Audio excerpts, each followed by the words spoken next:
नमस्कार साथियों, स्वागत है आप सभी का अंकित इंस्पायर्स इंडिया पर। मैं हूं अंकित अवस्थी। आप हैं मेरे साथ में एक ऐसी खबर पर चर्चा करने के लिए जिसकी वजह से आज पाकिस्तानी इस सेशन के अंदर शर्मसार होंगे और अल्टीमेटली उन्हें इस बात पर दुनिया के अंदर जो अब तक उनकी इमेज है कि वो दुनिया में कहीं जा रहे हैं तो बड़े फक्र से रहते हैं। जो पंचर साँटने वाले पाकिस्तान से बाहर निकले वो कहीं जाकर ड्राइवर बने या फिर कहीं सफाई कर्मी। ऐसे में जब वो वहां पहुंचते हैं तो किस तरह की हरकत करते हैं, आज का सेशन इस बात के ऊपर है। साथियों, एलन मस्क जिन्होंने हाल ही में जब ट्विटर खरीदा था उसके बाद से उन्होंने उसका सदुपयोग सरकारों को बदलने में करना शुरू किया। सबसे पहले वो अमेरिका के अंदर डोनाल्ड ट्रंप को ले आए और डोनाल्ड ट्रंप की सरकार में एंट्री कर गए।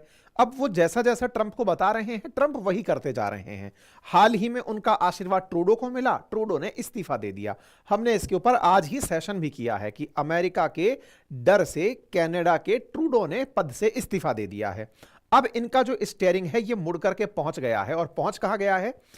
इंग्लैंड के प्रधानमंत्री कीर स्टारमर के ऊपर। और स्टारमर के ऊपर पहुंचा है और उनसे सवाल किया जा रहा है कि तुम पाकिस्तानियों को बचा रहे हो, पाकिस्तानियों को बचा रहे हो और पाकिस्तानी मुसलमानों को बचा रहे हो ताकि तुम्हारा वोट बैंक बना रहे। तुम लेबर पार्टी से हो और तुम्हारा भी बिल्कुल वही हाल है जो अमेरिका के अंदर बाइडेन का था। जैसे बाइडेन के बारे में कहा जाता था कि वो पाकिस्तानियों को या फिर कहा जाए तो मुसलमानों का फेवर करने वाला आदमी था और जो ट्रंप है वो उनसे नफरत करने वाला आदमी था। एलन मस्क ने कीर स्टारमर की वो इमेज बाहर निकाल दी है जिससे कि ये पता चल रहा है कि ये जिस प्रकार से तुष्टीकरण की राजनीति अपना रहे हैं या फिर एक तरह से पाकिस्तानियों और मुसलमानों के खिलाफ ना बोलकर उनको चुप कराकर अपने वोट को पकाकर चल रहे हैं, एलन मस्क ने वो उजागर कर दिया है। तो अब इस समय एलन मस्क आमने सामने खड़े हो गए हैं स्टारमर के। ऋषि सुनक को एक तरह से सपोर्ट करने वाले एलन मस्क कीर स्टारमर के खिलाफ खुलकर बोल रहे हैं।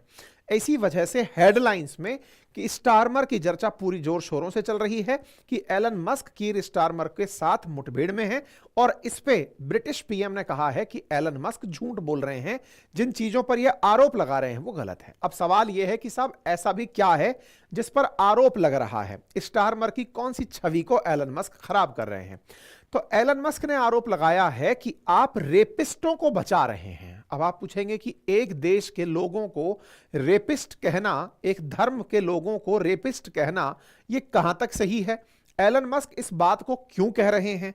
तो भाई साहब, ऐसे में एलन मस्क की डिमांड तो यह तक हो गई है कि स्टारमर को जेल भेजो, क्योंकि यह वो व्यक्ति है जो अपने इस्लामोफोबिक रिमार्क के चलते कि दुनिया कहीं इसे इस्लाम से डरने वाला ना कह दे, इससे बचने के लिए ये मुसलमानों को और पाकिस्तानियों को सजा नहीं दिलवाना चाहता। तो इस तरफ से कीर स्टारमर अपने आप को कह रहे हैं कि एलन मस्क हमारे खिलाफ झूठ बोल रहे हैं, ऐसा कुछ नहीं है। तो अब अल्टीमेटली मामला यह निकल कर आता है कि कहानी है क्या जिसके चलते स्टारमर एलन मस्क पर भड़क रहे हैं और एलन मस्क स्टारमर पर भड़क रहे हैं। और वो इतना भड़क चुके हैं और वो ये कहते हैं कि भाई साहब इस पर पूरी तरह से वोट बैंक की कहानी है और स्टारमर को सजा होनी चाहिए, प्रिजन मिलनी चाहिए। लेकिन इस प्रिजन की कहानी में ये लड़कियों की तस्वीरें क्या कर रही हैं? बस यहीं से सारा कहानी शुरू होता है। स्टारमर को एलन मस्क जेल क्यों भेजना चाहते हैं? अल्टीमेटली स्टारमर ने ऐसा क्या कर दिया ब्रिटिश पीएम ने जिनसे इतना खिलाफत करने लगे एलन मस्क? तो कहानी जुड़ी है इन बच्चियों से, और ये बच्चियां हैं ग्रूम की जाने वाली बच्चियां जिन्हें ग्रूमिंग गैंग ने अपनी तरफ से शोषण किया, और जिन लोगों ने शोषण किया वो पाकिस्तानी थे। क्या कहानी है? अब उस पूरे इतिहास को आज आपके साथ डिस्कस किया जाएगा, क्योंकि अल्टीमेटली स्टारमर एविल है। इस तरह से एलन मस्क 7 जनवरी को ट्वीट करते हैं, यानी आज ही के दिन का इनका ट्वीट है जिसमें ये लिखते हैं कि स्टारमर एविल है, यानी कि ये राक्षस है, ये बुरा आदमी है। इस तरह से खुलेआम स्टारमर के खिलाफ ये बोल रहे हैं। इस तरह के काफी सारे टिकटॉक पर वीडियो वायरल हो रहे हैं जिसमें कहा जा रहा है कि मुसलमानों को बचाने के लिए ये स्टारमर अपनी राजनीति को बचाने के लिए काम कर रहे हैं। कुल मिलाकर के पूरी कहानी अब मैं आपको डिटेल में समझाता हूं। डिटेल में समझने के लिए पहले आपको इंग्लैंड की थोड़ी सी व्यवस्था समझनी पड़ेगी, समझना पड़ेगा कि यह वस्तु स्थिति कहां की है, क्या हो रहा है, ग्रूमिंग गैंग क्या है, बच्चियों के साथ रेप की कहानी क्या है, पाकिस्तानियों का कनेक्शन क्या है, स्टारमर को इसके पीछे दोषी क्यों ठहराया जा रहा है। तो एक एक करके शुरू करते हैं। देखिए, इंग्लैंड की जब बात होती है तो इंग्लैंड असल में यूके का हिस्सा हुआ करता था। हाँ, मैं एक आपके सामने संदेश पटल पर दिख रहा मैसेज होगा, वो इसलिए है कि अब पाकिस्तान का नाम है तो पाकिस्तानी प्रेमी आज इस वीडियो को भी रिपोर्ट मार देंगे। तो आज हमको अपनी इस मेहनत का कुछ भी रेवेन्यू प्राप्त तो नहीं होगा, फिर भी अगर आपको लगता है कि आपको कोई मदद हमें भेजनी है तो हमने आपके सामने अपने नंबर्स फ्लैश कर दिए हैं, आप उस पर अपनी मदद भेज सकते हैं। आइए, तो साहब मैं यहां पर एक पॉइंट ऐड कर देता हूं और वो ये है कि जब हम इंग्लैंड की बात करते हैं तो असल में इंग्लैंड एक किंगडम है यूनाइटेड किंगडम के अंदर। जैसे यूएसए के अंदर, यूनाइटेड स्टेट्स ऑफ अमेरिका के अंदर 50 स्टेट मिलकर यूएसए बनाते हैं, ऐसे यूनाइटेड किंगडम में 4 किंगडम मिलकर के यूनाइटेड किंगडम बनाते हैं, उनमें से एक इंग्लैंड है। तो देखिए, यूनाइटेड किंगडम में 4 किंगडम कौन कौन से? स्कॉटलैंड, वेल्स, नदर आयरलैंड और इंग्लैंड, ये मिलकर के यूनाइटेड किंगडम बनाते हैं। इनमें से ये रहा इंग्लैंड। क्लियर? इसी इंग्लैंड में है लंदन, ये रहा लंदन। और इस लंदन के मात्र 150 मील दूर एक शहर है जिसका नाम है रॉदरहैम। ये जो रॉदरहैम नाम का जो शहर है ना, इसी से जुड़ी है आज की कहानी। मतलब यूनाइटेड किंगडम में इंग्लैंड, इंग्लैंड में लंदन, लंदन से लगभग 150 माइल दूर एक शहर जिसका नाम रॉदरहैम है, जो दक्षिणी यॉर्कशायर का एक शहर है जिसमें लगभग 1 लाख के आसपास पॉपुलेशन रहती है। इसमें एक मामला उजागर हुआ। मामला उजागर हुआ, एक प्रोफेसर थी जिनका नाम था एलेक्स जे।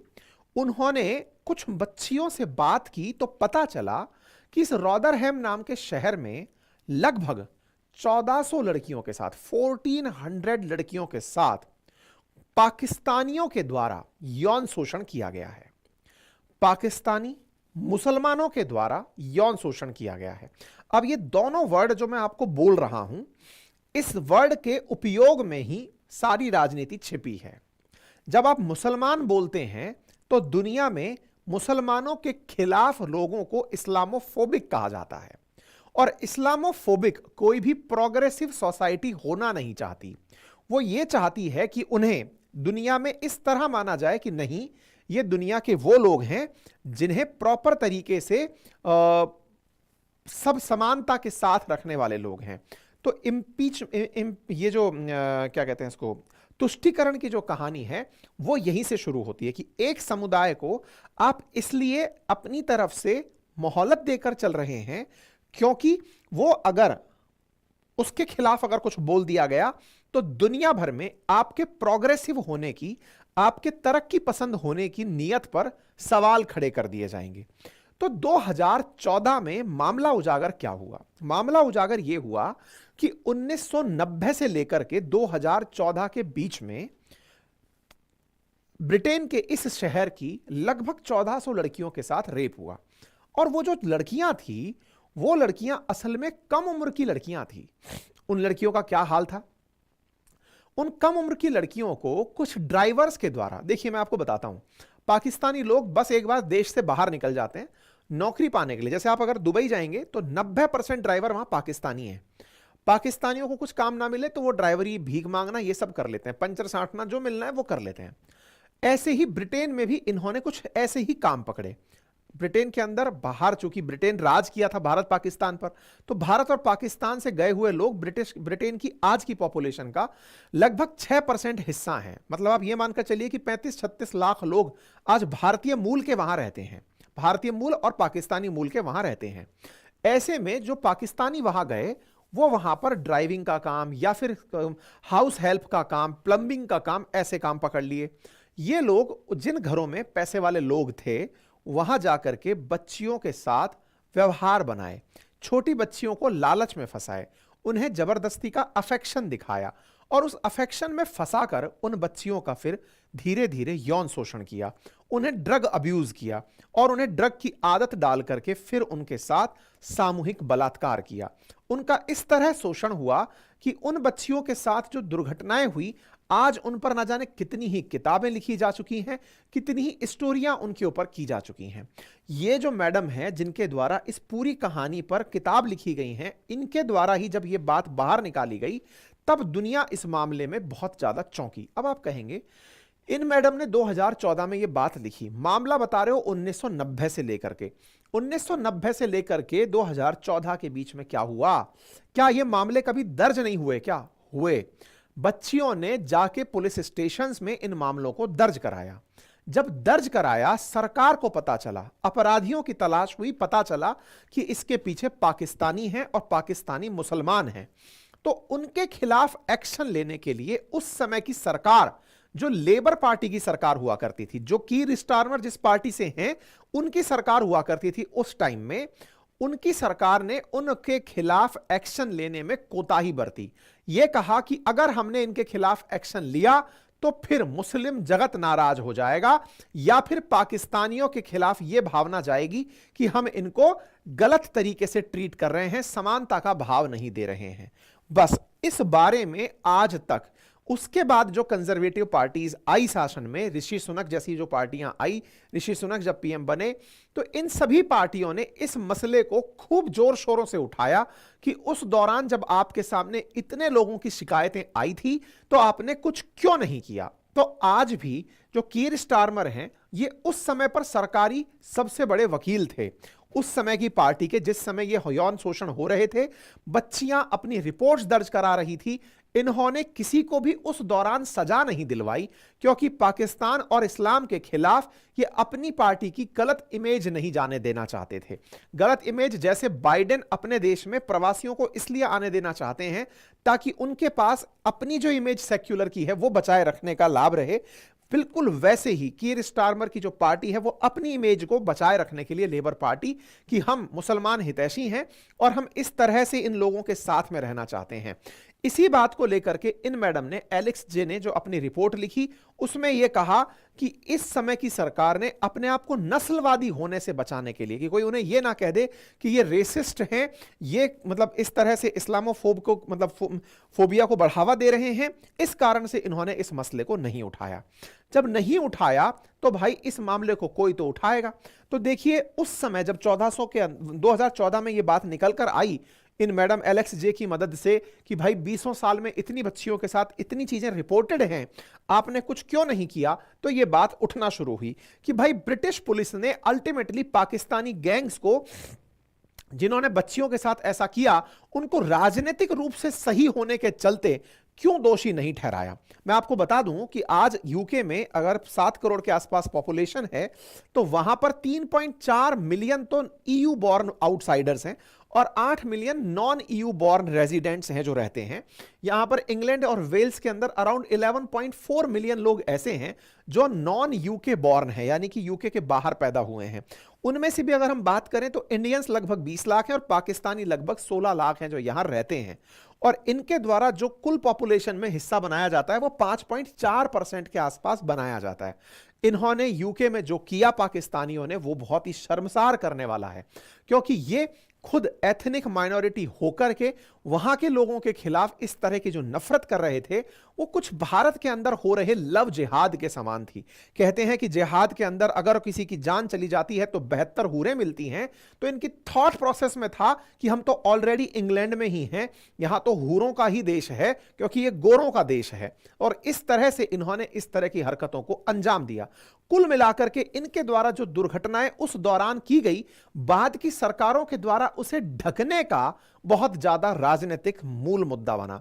बाद की जो पार्टीज रही, अब मैं आपको पार्टीज से चर्चा कराता हूं। देखो, ये रहा कीर स्टारमर 2024 के अंदर पीएम बना है। इसका जो पुराना काल था, पुराना काल मतलब इनके जो पूर्ववर्ती, इनकी पार्टी के जो शासनकर्ता थे, वो 1997 से 2007 तक, 2007 से 10 तक, यानी 1997 से 2010 तक लेबर पार्टी का ही ब्रिटेन में शासन रहा है। यह वही दौर था जिस समय पाकिस्तानी लोगों के द्वारा ग्रूमिंग गैंग्स बना करके, ग्रूमिंग गैंग्स क्यों कहा जा रहा है कि ये छोटे बच्चों को ग्रूम कर रहे हैं, उनको बचपने में फंसाकर, धोखेबाजी से फंसाकर उनका शोषण कर रहे थे।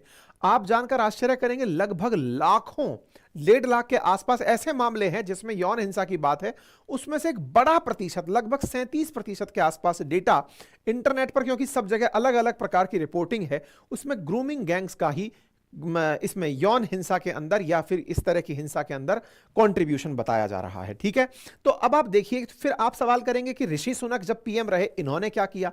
तो ऋषि सुनक ने अपने कार्यकाल में इस ग्रूमिंग गैंग को पकड़ने के लिए एक टास्क फोर्स बनाई कि भाई अगर ऐसा था, क्योंकि अल्टीमेटली कीर स्टारमर को टारगेट करना था। अब आप पूछेंगे अब तो बहुत पुराना मुद्दा हो गया, इन्हें क्यों घसीटा जा रहा है? तो इन्हें क्यों घसीटा जा रहा है इसको ऐसे समझो। देखो, कीर स्टारमर आज भले ही पीएम हो, लेकिन जिस समय यह मसला चल रहा था उस समय पर ये उस समय डायरेक्टर ऑफ पब्लिक प्रोसिक्यूशन हुआ करते थे। मतलब एक प्रकार के समझिए तो अटॉर्नी जनरल टाइप की रैंक पर उस समय हुआ करते थे। मतलब बड़े आदमी हुआ करते थे वकीलों के अंदर। इनके ऊपर यह जिम्मेदारी थी कि ये उन मामलों में केस दर्ज करवाते, सरकार की तरफ से मसला आगे लेकर जाते, पर ये लेकर नहीं गए।